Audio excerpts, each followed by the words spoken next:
জি, ভালো আছেন? ভালো আছি। আমি তো কল দিতাম ওই যে এসির বিষয়। ও, আপনি তো কল দিতে চাইছিলেন, তা আমিও তো আপনাকে কল দিলাম। ওই যে এসির দোকানে গেছিলাম, বুঝছেন?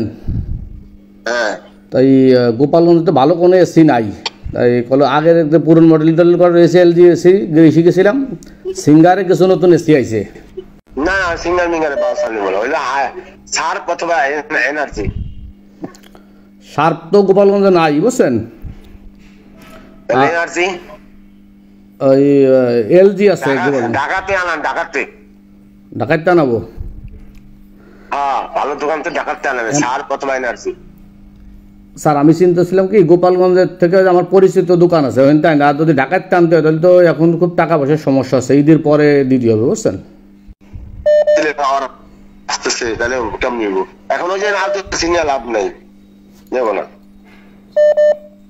তাহলে কিছু টাকা পয়সা দিয়ে দিই, তাহলে নিয়ে আপনি একটু কিনে নিলেই ভালো হবে না? আরে না আমি কিনে নিবো এখন, ঝামেলা সময় আছে। ওরা এখন মেলা বোঝেন না আপনি। তাহলে ঢাকার থেকে তো যাতায়াত যাই কিনে টিনে আনা, একটু এখন তো টাকা পয়সা একটু সংকটে আছি, বিপদে পথে রয়েছি। ভাবছিলাম যে গোপালগঞ্জে পরিচিত দোকান আছে ওইখান থেকে আনি দেবানি। ওরা আনিয়ে দিবে না?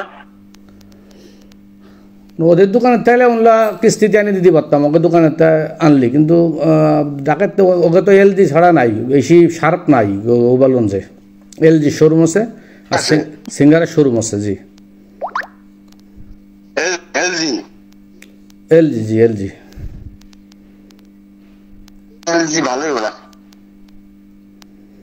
তাহলে আমি আর একটু যাই দেখি দেই আর কি পাওয়া যায়, আমি পরে আর একটু ঘুরে ঘুরে দেখি।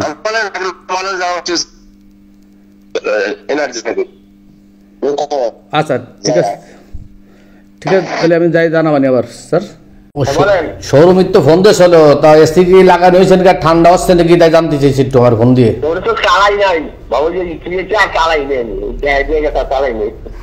ও এমনি লাগানো হয়েছে স্যার, ভালো ভাই? আচ্ছা আচ্ছা ঠিক আছে, আমি জানাই দেবো, চালাই জানাবানি। ঠান্ডা তো আবহাওয়া চালানো লাগে না, আচ্ছা আচ্ছা ঠিক আছে স্যার। জি চালাই মানে দুপুরে চালাই দেখতে। জি স্যার, ঠিক আছে।